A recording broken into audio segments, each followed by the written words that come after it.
خير الأسماء بسم الله الذي لا يضر مع اسمه بسم الله الذي لا يضر مع اسمه شيء في الأرض ولا في السماء وهو السميع العليم. بسم الله وبحمده. Assalamualaikum warahmatullahi taala wabarakatuh. Mari kita pertama-tama menghadiahkan pahala suratul Fatihah li Sayyidina Muhammadin Sayyidil Anam wa li sa'iri ikhwanihi al-anbiya'i wal mursalin wa alihim wa ashabihim al-kirami ajma'in. Al-Fatihah.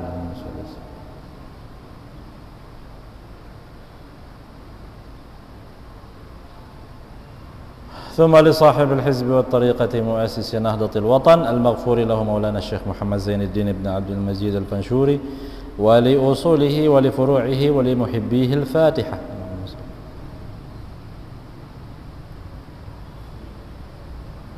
لجميع العلماء العاملين والأولياء العارفين ولمشايخنا ولمن له حقوق علينا ولجميع المسلمين والمسلمات والمؤمنين والمؤمنات الأحياء منهم والأموات من مشارق الأرض ومغاربها.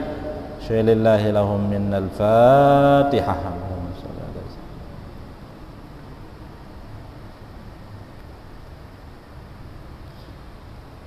بسم الله الرحمن الرحيم. اللهم إنا نسألك بك أن تصلي وتسلم على سيدنا محمد وعلى سائر الأنبياء والمرسلين وعلى آلهم وصحبهم أجمعين، وأن تعمر نهضة الوطن ونهضة البنات بفروعهما إلى يوم الدين، وأن تنصرنا وتفتح علينا وترزقنا وتحفظنا وتغفر لنا ولجميع المسلمين يا الله يا حي يا قيوم لا إله إلا أنت. صلاة الله سلام الله على طه رسول الله. صلاة الله سلام الله على ياسين حبيب الله. توسلنا ببسم الله وبالهادي رسول الله وكل مجاهد لله بأهل البدر يا الله. صلاة سلام الله على طه رسول الله. صلاة الله سلام الله على ياسين حبيب الله. إلهي سلم الأمة من الآفات والنقمة ومن هم ومن غمة بأهل البدر يا الله.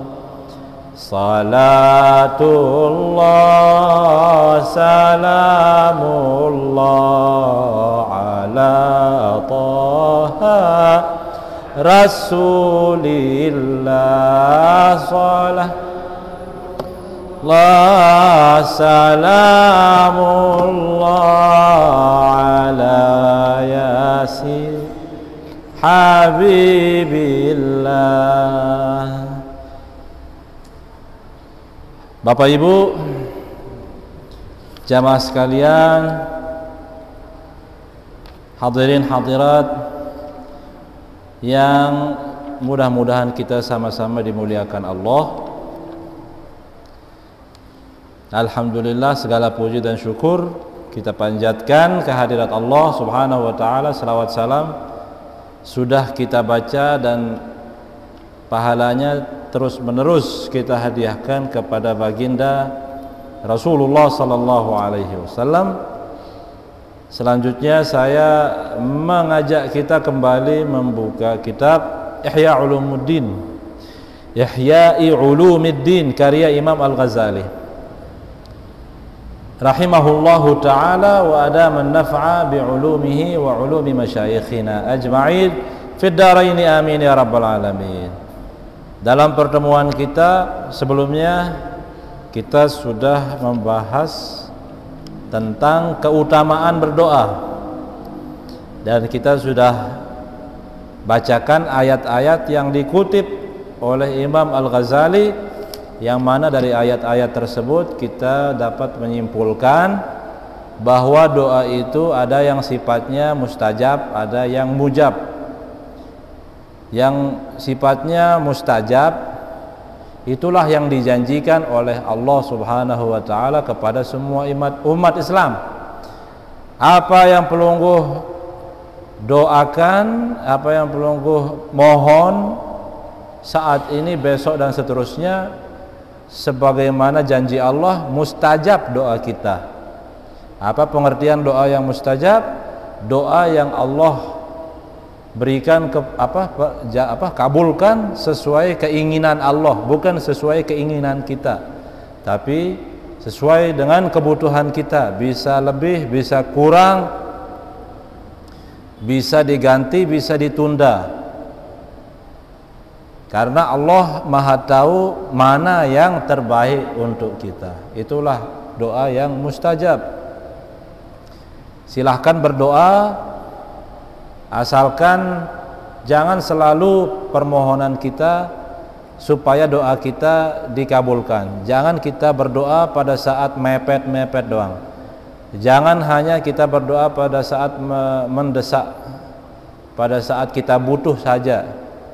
Dalam keadaan susah, dalam keadaan senang, kita harus tetap berdoa sebagai bentuk mengamalkan firman Allah Subhanahu wa taala, wa qala rabbukum ud'uni. Kita mengamalkan perintah Allah, berdoalah niscaya aku akan perkenankan.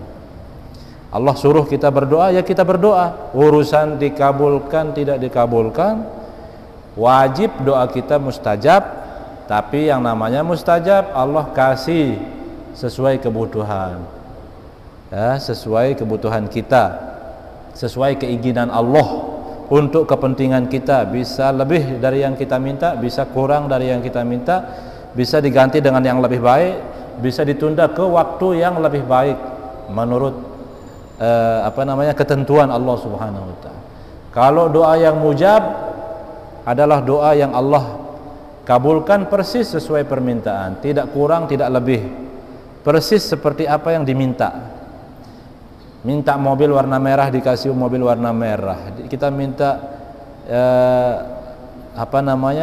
dana jumlahnya 5.000, dikasih 5.000, tidak kurang, tidak lebih. Itulah doa yang mujab. Siapakah orang-orang yang doanya mujab? Rasulullah sallallahu alaihi wasallam, ujibu da'watad da'i idza da'ani. Allah kabulkan sesuai permintaan doa Nabi jika Nabi memohon kepada Allah. Apakah ini hanya berlaku bagi Nabi? Tidak, berlaku juga bagi para wali pewaris Nabi, pewaris Rasul. Maka kalau mau doanya terkabul sesuai permintaan, curhat, mengadu, ngelobi, tawasul lewat perantara orang-orang yang diijabah doanya oleh Allah, seperti Nabi, para wali. Itu hikmahnya kita disyariatkan, dibolehkan menziarahi makam Rasulullah dan makam para nabi pewaris, para ulama pewaris Nabi dan para wali pewaris Rasul. Itulah kesimpulan dari pertemuan kita sebelumnya. Dalam pertemuan kita malam ini kita membahas tentang adab-adab berdoa. Imam Al-Ghazali menyebutkan adabud du'ai wa hiya 'asharatun. Adab berdoa ada 10 banyaknya. Yang pertama, al-awwal ayyatarassada li du'aihi al-awqatis syarifah. Hendaknya kita ketika berdoa mencari waktu-waktu yang mulia, waktu-waktu yang bagus, saat jam-jam yang pas. Kayaumi Arafah minas sana. Dalam satu tahun ada satu hari seperti tanggal 9 Zulhijjah. Dalam satu tahun ada satu bulan penuh keberkahan seperti bulan Ramadan. Dalam satu minggu ada satu hari yang Allah muliakan seperti hari Jumat. Di waktu malam ada satu saat di mana doa kita mustajab, artinya pintu langit terbuka. Kita cari waktu yang bagus di waktu malam. Kapan itu? Waktu sahari, artinya sepertiga malam terakhir. Inilah singkatnya adab yang pertama ketika berdoa, mencari waktu-waktu yang diberkahi oleh Allah, yang dimuliakan oleh Allah. Waktunya jelas, jamnya jelas, kecuali misalnya hari Jumat, harinya jelas, dan pada hari Jumat ada saat-saat yang tidak jelas waktunya, berubah-ubah waktunya. Bisa saja pada saat khutbah kedua imam, pada saat beliau berdoa, bisa saja selesai Jumatan, bisa saja sebelum asar, bisa saja setelah asar, bisa saja menjelang maghrib, berubah-ubah waktunya. Itu kita sama-sama berlomba-lomba menghidupkannya, mencari keberkahannya, mencari waktu-waktu yang baik. Itu yang pertama. Yang kedua, ayyaghtanimal ahwal asy-syarifah, mencari keadaan yang bagus, keadaan yang mulia. Ini tidak terikat oleh waktu, tidak terikat oleh jam, tidak terikat oleh hari. Bisa saja sekarang, bisa saja beberapa menit kemudian, bisa saja tengah malam. Keadaannya yang bagus, keadaan seperti apa? Keadaan di mana hujan turun, contoh. Kan hujan turun itu bisa saja sekarang, bisa tadi, bisa nanti, tidak terikat oleh waktu. Sayyidina Abu Hurairah, sahabat Rasulullah sallallahu alaihi wasallam mengatakan, inna abwaabas samaa'i tuftahu. Ketahuilah Bapak Ibu bahwa pintu-pintu langit terbuka. Artinya kalau kita ngajukan proposal, ketika kita memanjatkan doa, lebih diprioritaskan untuk diperhatikan oleh para malaikat. Pintu-pintu langit terbuka pada saat-saat sebagai berikut: inda zahfis sufuf fi sabilillah, pada saat terjadinya perang fisik, perang senjata, perang antara umat Islam dengan non muslim di medan perang, bukan perang saudara, bukan perang sesama umat Islam, tetapi perang melawan musuh-musuh Islam demi membela agama kita, atau melawan para penjajah demi mempertahankan negara kita. Itu termasuk jihad fisabilillah. Saat-saat seperti itu dikabulkan doa kita. Pernah tiang ijazahkan ke pelungguh hadis musalsal membaca doa, Allahumma lakal hamdu wa ilaikal mustaka wa antal musta'an wa la hawla wa la quwwata illa billahil aliyil azim. Itu Rasulullah sallallahu alaihi wasallam ulang-ulangi pada saat perang Hunain yang diabadikan kisahnya dalam Al-Quran. Nah, pada saat perang doa kita mustajab, apalagi doa itu berasal dari Nabi. Makanya umat Islam pada perang Hunain itu mendapatkan pertolongan, dimenangkan oleh Allah Subhanahu wa taala melawan musuh-musuh Islam. Itu yang pertama. Yang kedua, wa inda nuzulil ghaith, pada saat hujan turun. Pada saat hujan turun, walaupun kita berteduh di bawah payung, di bawah atap, di dalam rumah, dalam masjid, yang penting hujan sedang turun, itu doa kita terkabul. Ulama lain mengatakan terutama atau apalagi saat kita diguyur hujan sampai basah-basahan, itu saat-saat keadaan di mana doa kita diijabah oleh Allah Subhanahu wa taala, dan banyak dibuktikan oleh kaum ibu-ibu yang mandul, yang tidak bisa punya anak, yang tidak subur, yang lama dikaruniai keturunan. Gunakanlah kesempatan pada saat hujan sambil kita berhujan-hujan suami istri, karena hujan itu dalam Al-Quran disebutkan membawa rahmat, bisa membuat tanah subur, dan kita tercipta dari tanah. Dan mudah-mudahan berkat hujan berkah itu, berkat hujan rahmat itu, tanah kita yang tercipta dari tanah ini, terutama kaum ibu-ibu, itu subur, artinya segera dikaruniai keturunan oleh Allah Subhanahu wa taala. Yang ketiga, wa inda iqamatis salawatil maktubah. Sayyidina Abu Hurairah mengatakan doa pintu langit terbuka selebar-lebarnya pada saat sholat wajib sedang didirikan. Artinya semenjak kita mengatakan Allahu Akbar kabira walhamdulillahi katsira, sampai detik-detik kita mengatakan Assalamualaikum warahmatullahi, Assalamualaikum warahmatullahi. Dalam sholat itu kesempatan kita banyak berdoa, memohon kepada Allah Subhanahu wa taala, karena sedang apa? Kita sedang kontak-kontakan sama Allah, sedang berkomunikasi dengan Allah secara langsung. Sholat itu adalah sarana kita berhubungan, berkomunikasi secara langsung dengan Allah Subhanahu wa taala. Artinya kita sedang telepon-teleponan dengan Allah.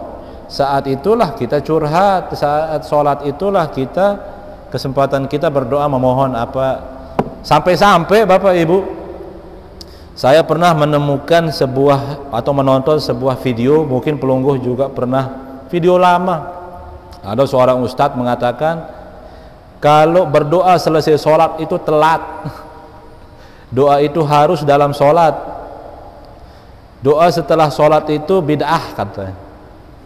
Kalau mau berdoa, memohon itu di dalam sholat.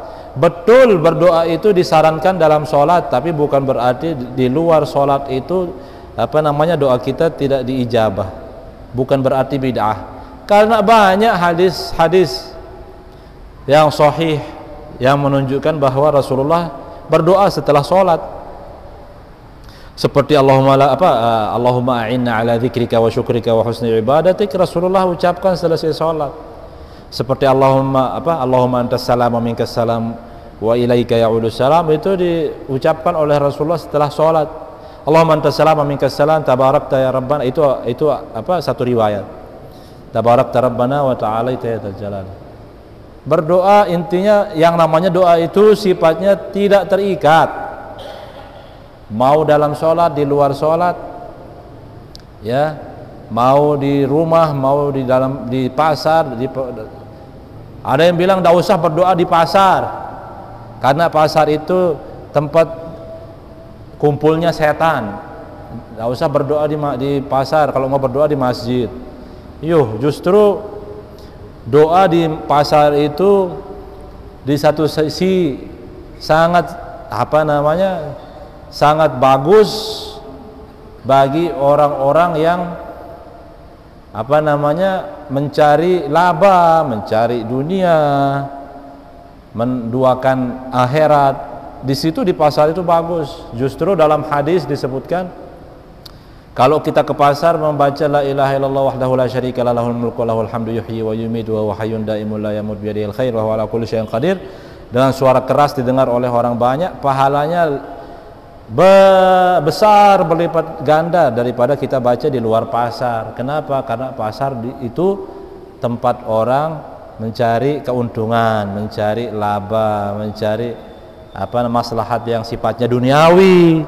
Jadi alangkah besar pahala orang yang bisa mengingatkan saudaranya yang lain supaya ingat sama Allah Subhanahu wa taala, supaya berzikir mengingat Allah, makanya pahalanya lebih besar. Sholat di pasar bisa jadi lebih baik, bukan berarti pasar lebih baik dari masjid. Kadang-kadang orang yang sholat di pasar itu lebih baik daripada dia sholat di masjid. Kalau sholatnya di pasar membuat para pedagang yang lain ingat sama akhirat, ingat sama sholat, ya, bisa menularkan keberkahan, kebaikan kepada orang lain.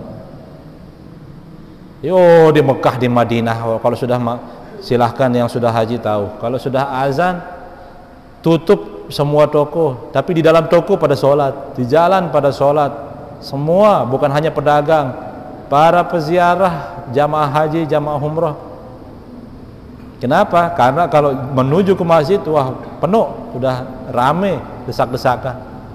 Di mana saja Rasulullah bersabda, innama ju'ilat liyal ardu masjidan wa tahura. Keutamaan kita sebagai umat Nabi, Rasulullah itu berkat lahirnya Rasulullah. Setelah Rasulullah lahir dan jasad beliau menyentuh tanah, semua tempat, semua lokasi di muka bumi ini sah dijadikan untuk sembahyang. Boleh kita sholat di tanah. Yo, di Masjidil Haram, Bapak Ibu, disebutkan di kitab Ihya Ulumuddin ini. Di Masjidil Haram orang dulu sahabat sembahyang pakai sendal kok, jarang pakai sujadah. Makanya selesai sholat begini, diusap kepalanya, dahinya, karena debu nempel di dahi. Sholat, rajin ibadah, kemudian keringat yang di dahi itu membuat debu-debu tanah itu nempel di ini, kemudian dilap. Assalamualaikum, sambil diusap kepala, sambil membuang debu yang nempel. Karena sholatnya di Masjidil Haram dulu tidak ada keramik, orang sholat pakai sendal rata-rata. Makanya jangan heran ada seorang Arabi kencing di masjid. Kenapa?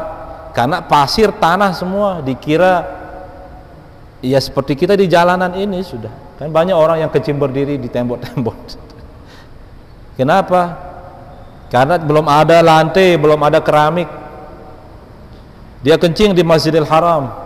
Para sahabat emosi mau mengusir bapak ini, tapi Rasulullah larang. Biarkan dia selesaikan dulu, habis dulu air kencingnya. Begitulah kasih sayang rahmat Rasulullah kepada seluruh umat manusia. Seperti itu hadirin dirahmati Allah. Jadi berdoa dalam sembahyang itu saat kesempatan emas. Makanya dalam sholat, isi sholat kita itu apa? Zikir, doa, selawat. Kita bertasbih subhana rabbiyal a'la, subhana rabbiyal azim. Sujud bukan hanya subhana rabbiyal a'la doang. Pernah Rasulullah menyebut subuhun qudus rabbuna wa rabbul malaikati war ruh. Pernah Rasulullah mengulang-ulangi ya Rahman ya Rahim, ya Rahman ya Rahim. Pernah Rasulullah mengulang-ulangi ya Allah ya Hayyu ya Hayyu ya Qayyum, ya Hayyu ya Qayyum, ya Hayyu ya Qayyum. Sempat saja Rasulullah dijumpai berzikir dalam sholat, membaca doa-doa yang beda-beda redaksinya, menunjukkan bahwa dalam sholat itu kesempatan kita berdoa, berzikir, berselawat kepada Rasulullah sallallahu alaihi wasallam. Mau murah rezekinya, doakan ibu bapak dalam sholat. Itu pesan daripada Imam Ali karramallahu wajhah. Kapan? Pada saat duduk di antara dua sujud. Rabbighfirli Rabbighfirli warhamni wa'afini wa'afini. Tutup dia dengan wali walidayya warhamhuma kama rabbayani shaghira. Lah, bagus itu. Kan Rabbighfirli warhamni, ya Allah ampuni dosaku, rahmatilah diriku, warfa'ni, angkatlah derajatku, wajburni, kalau ada aib tutupi, ada masalah selesaikan. Lanjutkan dengan, atau tutup dia dengan wali walidayya, begitu juga dengan kedua orang tuaku, warhamhuma, rahmatilah keduanya, kama rabbayani shaghira, sebagaimana keduanya merahmatiku, membimbingku sewaktu aku masih kecil. Doakan ibu bapak, murah rezeki kita insyaallah. Yang bikin rezeki kita dimudahkan oleh Allah, kita mendoakan ibu bapak. Makanya Bapak Maulana Syekh selalu mengajak jamaah untuk berdoa, mendoakan Rasulullah, mendoakan orang tua, mendoakan guru-guru, karena itu luar biasa mujarab, sangat dahsyat khasiatnya, fadilahnya untuk rezeki kita dunia akhirat, rezeki yang sifatnya zahir dan batin. kesehatan jasmani, kesehatan rohani. Imam siapa? Imam Ahmad bin Hambal. Udah kita bacakan di awal pertemuan kitab Ihya Ulumuddin. Imam Ahmad bin Hambal berapa belas tahun setiap sholat pasti mendoakan gurunya Imam Syafi'i, sampai dikritik sama anaknya, "Bapak, siapa aja Imam Syafi'i itu? Seistimewa apakah beliau sehingga engkau wahai ayah selalu doakan beliau?" Dijawab, dia ibarat matahari yang memberikan penerangan. Dialah yang mengajariku berjasa. Tidak lupa jasa guru. Gara-gara dia tidak lupa jasa gurunya, didoakan gurunya, makanya Imam Ahmad bin Hambal ini jadi orang terkenal, orang hebat, banyak muridnya, banyak jamaahnya, didoakan sampai hari kiamat, pengikutnya banyak, mazhabnya Hambali. Seperti itu hadirin yang dirahmati Allah. Jadi waktu sholat itu kesempatan kita berdoa. Misal saya kalau sembahyang, saya lebih senang sendiri sholat, maksud saya lebih senang saya jadi makmum. Lebih senang saya sholat jadi makmum daripada imam. Kenapa? Kalau saya jadi makmum, iyyaka na'budu wa iyyaka nasta'in, di situ saya berdoa terus terang. Sering saya sempatkan diri berdoa setelah iyyaka na'budu wa iyyaka nasta'in, saya di situ kesempatan saya berdoa. Jangan kira Tuan Guru tidak punya masalah. Tuan Guru juga manusia. Banyak masalah kita hadapi, masalah keluarga dan lain-lain. Semua kita punya masalah. Sehingga itu hikmahnya setiap hari wajib kita sholat. Supaya apa? Lewat perantara sholat itu Allah kasih. Yang banyak masalah sama keluarganya, perbaiki sholat subuhnya tepat waktu, jangan kelolosan. Ya. Sering yang bikin kita sering kelolosan atau malas-malasan sholat subuh itu karena malamnya kita sudah menafkahi istri kita, nafkah batin, membuat kita ngantuk. Maklum pas kita bahagiakan dia berjam-jam, kita bahagiakan, kecapean, kelelahan, sehingga membuat kita kadang kelolosan, atau selesai subuh terpaksa kita tidur lagi. Itu kan menghambat rizki. Intinya banyak orang yang bermasalah, masalah keluarga, ternyata solusinya ketika dia menjaga sholat subuh, sholat isya. Yang bikin sering terjadi masalah dalam keluarga itu sholat isya itu bukan masalahnya ditunda, boleh ditunda sholat isya itu sampai jam 3 malam. Bukan masalahnya ditunda, tapi masalahnya tidak menghiraukan, menyepelekan. Padahal ada kesempatannya sholat isya tepat waktu, pada waktunya, tapi sengaja ditunda karena malas. Malas itu yang bikin kita memancing masalah, yang membuat sering terjadi masalah dalam keluarga. Sholat subuh kalau diabaikan itu mengundang masalah sesama masyarakat dengan masyarakat. Semua sholat itu ada hikmahnya. Allah subhanahu wa ta'ala syariatkan sholat 5 waktu itu tidak di sembarangan waktu, tapi di sebaik-baik waktu. Tujuannya, hikmahnya banyak.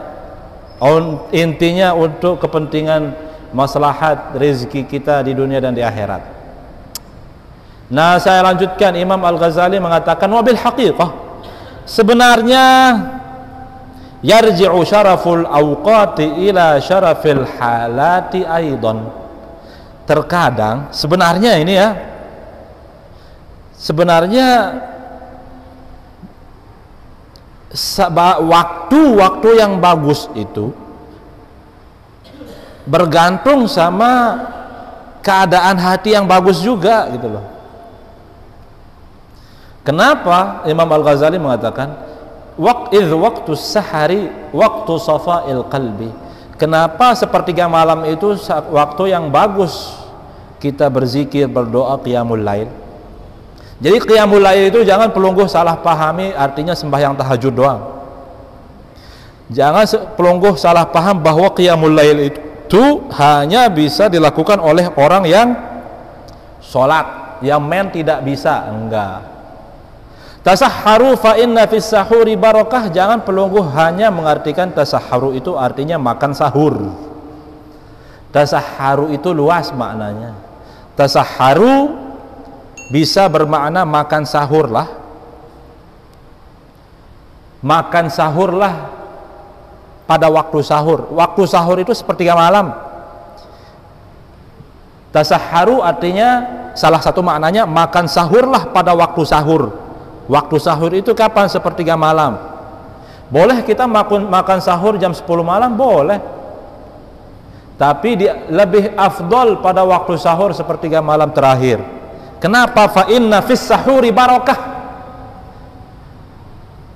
Maknanya apa? Pertama, karena pada makanan sahur itu terdapat keberkahan, boleh. Makna yang paling pas, karena fis sahuri barakah itu artinya apa? Pada saat sahur, pada saat sepertiga malam terakhir itu terdapat keberkahan. Makanya contoh misalnya ada ayat dinukil oleh Imam Al-Ghazali, wabil ashari hum yastaghfirun, dan mereka beristighfar pada waktu sahur. Apakah artinya dia beristighfar pada saat makan sahur? Enggak.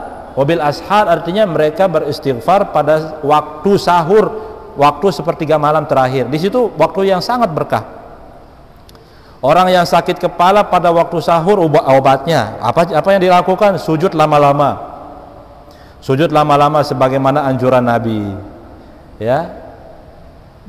Dan sering tiang buktikan berpengaruh sama hidung, berpengaruh sama penglihatan, berpengaruh sama kesehatan kepala. Itu pada waktu sahur sujud lama-lama itu sangat membantu untuk mengurangi sakit kepala, menghilangkan pusing-pusing, dan mengundang kesehatan jasmani, apalagi kesehatan rohani.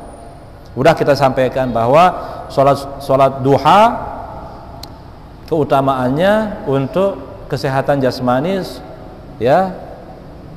Sholat duha untuk mengolah raga kita, yang dominan olahraganya. Sholat malam itu yang dominan olah jiwanya, ya, yang dilatih keikhlasannya, ketulusannya. Karena waktu malam orang tidur, sholat tahajud di masjid boleh, tapi di masjid sebagai sarana untuk latihan terbiasa sholat tahajud. Paling bagus sholat tahajud di rumah pada saat orang-orang di sekeliling kita pada tidur. Makanya bulan Ramadan itu bukan ukuran, bukan menjadi tolak ukur orang itu hebat, orang itu mulia. Ramadan itu adalah madrasah, pondok pesantren, tempat kita berlatih, membiasakan diri. Berhasil ke atau gagal ke, dari mana kita tahu dia berhasil? Lihat bulan-bulan berikutnya bagaimana keadaannya.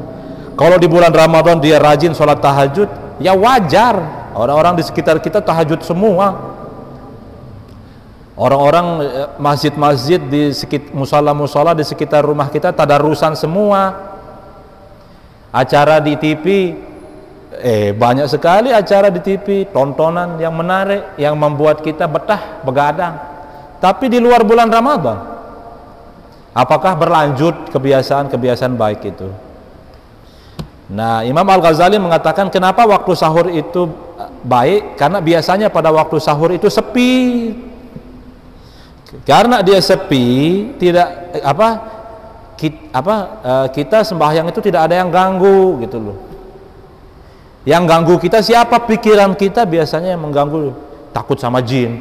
Padahal walau jin itu ada di siang hari, di setiap saat jin itu ada. Tapi yang bikin kita takut di malam hari itu pikiran kita sendiri gitu. Pada sebenarnya waktu tenang itu, waktu sahur sepertiga malam itu saat-saat kita tenang karena sepi, orang pada tidur. Nah, kenapa waktu sahur itu baik? Kata Imam Ghazali, karena biasanya kita tenang di situ. Nah, kata Imam Al-Ghazali, kalau kita bisa tenang selain waktu sahur, bagus. Jadi seperti itu hadirin yang dirahmati Allah Subhanahu wa taala. Katanya Imam Ghazali, wa halatus sujudi aidan ajdaru bil ijabati. Jadi Bapak Ibu sekalian, Imam Al-Ghazali mengatakan pada saat sujud, kenapa sujud itu termasuk saat mustajab? Sebagaimana kata Rasulullah sallallahu alaihi wasallam, aqrabu ma yakunul 'abdu min rabbih 'azza wa jalla wa huwa sajidun fa'akthiru minad du'a. Pernah Nabi bersabda, ketika kita sholat, saat-saat di mana kita sangat dekat sama Allah adalah saat-saat di mana kita sedang sujud. Maka perbanyaklah berdoa pada saat sujud, kata Nabi. Apa hikmahnya kok bisa sujud itu kita dekat sama Allah? Karena kalau kita berdiri atau sedang ruku masih kelihatan orang-orang di sekeliling kita. Ibu-ibu kalau sholat kelihatan ibu-ibu yang di depannya, di sampingnya. Masih ada jalan setan menggoda hati kita supaya kita riya sum'ah. Kita ruku masih bisa ngelihat. Tapi kalau kita sujud, gelap dunia. Karena mata kita sudah dekat sama sujadah, dekat sama lantai. Tidak kelihatan apa-apa di sekitar kita. Kecuali kalau kita sengaja nengok kanan kiri. Ya. Kalau kita sujud, mana posisi kepala sudah sama sejajar dengan kaki kita, di posisi kepala kita di bawah pantat kita, nauzubillah. Mohon maaf ya, mohon maaf, bukan nauzubillah. Mohon maaf ya kalau tidak sopan. Tapi itulah saat-saat di mana kita rendah, kita hina. Maka pada saat kita merasa diri hina dina, rendah, itulah saat-saat di mana Allah dengar dan menerima apa permohonan kita. Jadi seperti itu hadirin yang dirahmati Allah Subhanahu wa taala. Itu yang kedua. Jadi yang pertama apa tadi? Mencari waktu yang baik, saat-saat yang bagus. Yang kedua mencari keadaan yang bagus. Yang ketiga sekarang ayyad'uwa mustaqbilal qiblata. Masih ada waktu. Berdoa adabnya menghadap kiblat. Wa yarfa'a yadayhi, mengangkat kedua tangannya. Bihaitsu yura bayadha ibtayhi, bila perlu sampai kelihatan putihnya ketiaknya. Tentu ini maksudnya laki-laki ya, bukan ibu-ibu. Apa pelajaran yang bisa kita ambil? Dari mana dia ambil ini? Dari hadis.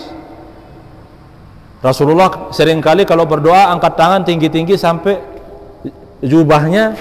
Jangan kira jubah orang Arab itu ukuran lengan bajunya seperti ini. Enggak, dia lebar sekali. Jadi kalau angkat begini kelihatan ketiaknya. Makanya jangan heran Sayyidina Abu Hurairah ketika menjumpai seekor kucing kehujanan, kebasahan, dia ambil dimasukkan. Coba sekarang kucing masukkan, bisa nggak masuk di sini? Nggak bisa. Karena apa? Ukuran lengan jubah di zaman sahabat itu tuh besar-besar. Kayak di Sudan itu jubah-jubahnya besar-besar, lengannya besar-besar. Makanya Tufaili itu, atau apa artinya Tufaili? Orang-orang yang atau tamu-tamu nggak diundang. Ada acara resepsi, ada acara akikahan, ada istilah Tufaili, artinya orang tamu tak diundang. Di Arab itu biasanya tamu-tamu nggak diundang itu datang pada acara resepsi, akikahan, walimahan, itu pakai jubah yang besar, tempat naruh berkat di situ. Di situ tempatnya disembunyikan. Ya, jadi disebutkan dalam hadis Rasulullah berdoa angkat tangannya tinggi-tinggi sampai kelihatan ketiak, putihnya ketiaknya. Apa pelajaran bisa kita ambil? Apakah Rasulullah punya bulu, ketiaknya berbulu? Berbulu. Tapi dicabut, setiap dia panjang dicabut. Sunnah hukumnya bagi laki-laki kalau rambut bulu ketiaknya panjang dicabut. Laki perempuan disunnahkan mencabut bulu ketiak. Ya, kalau bulu kelamin laki-laki disunnahkan dikuris, perempuan disunnahkan kuris juga, tapi perempuan dianjurkan mustahab hukumnya dicabut. Kalau bulu kemaluan Kenapa? Apa hikmahnya laki-laki dikuris, perempuan dicabut bulu kemaluannya? Karena dengan menguris bulu kelamin itu bisa meningkatkan nafsu syahwat seksualnya. Kalau dicabut bisa menurunkan volume, apa istilahnya, menurunkan libidonya, membuat perempuan tidak terlalu bergairah. Sementara yang bikin sering laki-laki itu kalah dalam pertempuran di atas ranjang, laki-laki itu niatnya keinginannya besar itu loh, tapi pas main sebentar cepat. Sebenarnya bukan selalu kesalahannya di suami, bukan karena suaminya yang lemah, tapi istrinya yang terlalu kuat, terlalu nafsu. Nah, bagaimana caranya? Salah satu cara mengurangi nafsu perempuan itu dengan cara mencabut kemaluan, mencabut bulu kemaluannya. Itu hadirin yang dirahmati. Dan ini juga diajarkan oleh Bapak Maulana Syekh dulu. Rasulullah berdoa kelihatan putihnya bulu ketiak, menunjukkan bahwa sunnah hukumnya laki-laki kalau sudah benes, sudah belu, cabut bulu ketiaknya. Ya, bulu hidung kalau yang keluar itu yang dipotong, yang di dalam usahakan jangan. Karena hikmah Allah menciptakan bulu hidung ini untuk jadi penyaring. Ada virus corona, virus masuk, kuman-kuman masuk, di situ tempatnya kumpul, diolah oleh bulu-bulu ini menjadi tai hidung. Kalau tidak ada bulu hidung, cepat kita kena penyakit. Jadi pelunggu kalau mau bersihkan hidung, potong bulu hidung, jangan sampai dia botak di dalam. Digunting, yang keluar dari yang berlebihan, yang keluar itu yang digunting. Ya, di dalam mazhab Syafi'i bulu jenggot makruh dipotong. Apa hikmahnya Allah ciptakan jenggot bagi laki-laki? Banyak hikmahnya ternyata. Ternyata di dalam jenggot ini ada obat yang kalau diisap sama istrinya, disedot-sedot sama istrinya, itu diteliti Bapak Ibu. Ya, saya tidak punya jenggot, ini sedikit jenggot. Apa hikmah? Semua ada hikmahnya. Kenapa bulu kemaluan itu walaupun di atas rambutnya lurus, di bawah rata-rata keriting kan? Itu hikmahnya supaya ketika berhubungan itu, ketika terjadi gesekan-gesekan tidak lecet. Coba sama-sama halus laki perempuan lecet sudah. Apa yang membuat dia aman ketika berhubungan? Ya bulu itu. Kenapa dia keriting? Ya untuk itu, supaya ketika berhubungan tidak terjadi gesekan-gesekan yang menyebabkan kemerah-merahan karena lecet dan sebagainya, ruam dan sebagainya. Semuanya ada hikmah. Tapi kok kita bahas ke situ sih? Kita fokus ke adab berdoa hadap kiblat, mengangkat kedua tangan. Rasulullah sallallahu alaihi wasallam bersabda, "Inna rabbakum hayyun karimun." Allah itu maha pemalu, maha mulia, maha baik. Yastahi min abidihi idza rafa'u aydiyahum ilaihi ayyaruddaha sifra. Allah tidak tega apabila seorang hamba mengangkat tangannya minta-minta. Allah enggak tega membiarkan tangannya turun tanpa Allah tidak kasih apa-apa.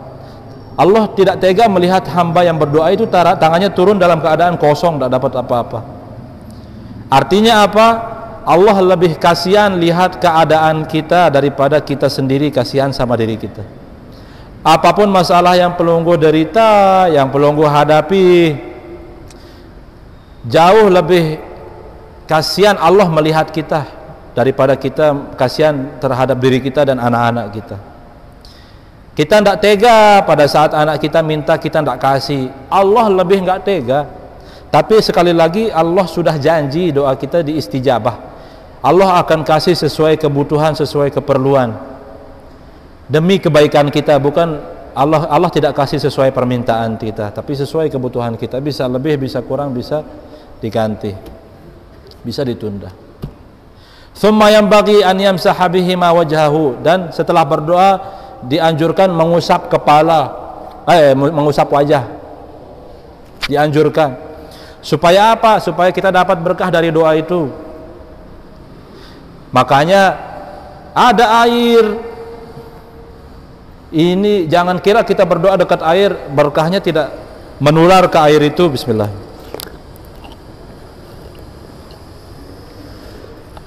Bahkan orang dulu Bapak Ibu kalau ngaji di zaman dulu itu bawa sorban, bawa syal itu loh, bawa sorban. Saya enggak bawa, tumben saya enggak bawa, lupa. Sorban itu loh, bawa syal. Itu laki perempuan dulu kalau belajar ngaji, kalau nyantri, pas ngaji itu ditaruh di pangkuannya, ditaruh begitu di bawah. Ngaji, belajar, berdoa. Ternyata doa yang kita panjatkan, zikir yang kita ucapkan, kita ngaji dan seterusnya, itu keberkahannya kumpul dia di sorban itu. Makanya dianjurkan. Sampai-sampai orang dulu kalau pelungguh, perhatikan orang-orang dulu, pelungguh pasti akan bilang, aduh lebay, ini lebay. Kenapa? Dia sorban ini, taruh di atas pangkuannya, dia berdoa, berzikir, minta, ya Allah berikan, ya Allah terima kasih, saking husnuzonnya, terima kasih ya Allah. Dia berlagak seolah-olah Allah sudah kasih dan ditaruhkan keberkahan itu di atas sorban itu, kemudian dilipat seperti orang yang membungkus makanan kemudian ditaruh begitu. Paham nih? Makanya ya Allah ditaruh di sebelah kanan. Pas ngaji, pas berdoa ditaruh di atas pangkuan, di atas paha, berdoa. Yakin nih bahwa berkah itu ada, kumpul di atas sorban itu, lipat dia, taruh. Bayangkan seolah-olah kita bawa bekal berupa keberkahan, kita bawa dia. Ditaruh di kanan, jangan taruh di kiri. Boleh juga di kiri, ada maknanya, ada filosofinya. Di kanan lebih bagus. Orang dulu jadikan ini bukan sebagai hiasan doang, syal ini dijadikan untuk tempat sholat, misalnya di istirahat di jalan itu dijadikan sebagai tikar tempat istirahat, dijadikan sebagai senjata. Kalau ada orang yang melawan musuh itu langsung itu jadikan senjata, ya. Makanya ada bela dirinya khusus, tapi sudah mulai punah ilmu bela diri menggunakan senjata berupa kain. Yang masih bertahan itu kalau nggak salah di Betawi, makanya ada sorban di Betawi itu kalau nggak salah ada bela dirinya khusus menggunakan senjata sorban. Dan ada sumbernya loh dari Rasulullah Sallallahu Alaihi Wasallam yang diajarkan kepada para sahabat. Seperti itu hadirin yang dirahmati Allah. Kita berdoa, doa itu keberkahannya akan kecipratan dia menular dia kepada yang ada di sekeliling kita. Duit, logam, makanan, minuman, tangan, makanya usap gitu.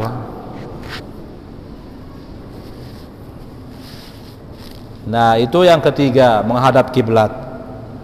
Tapi adabnya ya, bukan wajib, bukan syarat doa kita dikabulkan. Kalau soalnya sering tiang sampaikan, pasti banyak yang sudah mengalami ketika haji ziarah makam Yoko. Sangsuenya azan Isya ini, ketika kita ziarah makam Rasulullah Sallallahu Alaihi Wasallam, kita menghadap ziarah makam Nabi, otomatis kita membelakangi kiblat. Kalau kita mengangkat tangan pasti ditegur. Kenapa? Karena salah paham, dikira syarat berdoa itu harus hadap kiblat. Enggak. Kalau syarat berdoa itu harus hadap Ka'bah, maka salahkan dong Imam Masjidil Haram, Imam Sudais ketika khutbah kedua, Allahumma apa katanya di khutbah kedua, enggak dibalik badannya hadap Ka'bah, padahal Ka'bah persis di belakangnya. Kenapa Ka'bah di belakangi lebih memilih menghadap jamaah? Kan lebih mulia Rasulullah daripada jamaah ini. Maka tidak ada alasan melarang kita berdoa mengangkat tangan di hadapan baginda Rasulullah Sallallahu Alaihi Wasallam, mengharap keberkahan dari beliau. Semoga ini baru 3, masih ada yang keempat sampai ke 10. Insya Allah kita akan lanjutkan di pertemuan berikutnya. Mudah-mudahan apa yang saya sampaikan malam hari ini ada manfaatnya. Ada berdoa, yang pertama mencari waktu yang bagus, yang kedua mencari keadaan kondisi hati kita yang bagus seperti turun hujan dan seterusnya, yang ketiga menghadap kiblat, itu adabnya. Apa yang keempat besok kita lanjutkan. Semoga ada manfaatnya. Wallahul muwaffiq wal hadi ila sabilir rasyad wa huwal muwaffiqu ila aqwamit thariq. Assalamualaikum warahmatullahi taala wabarakatuh.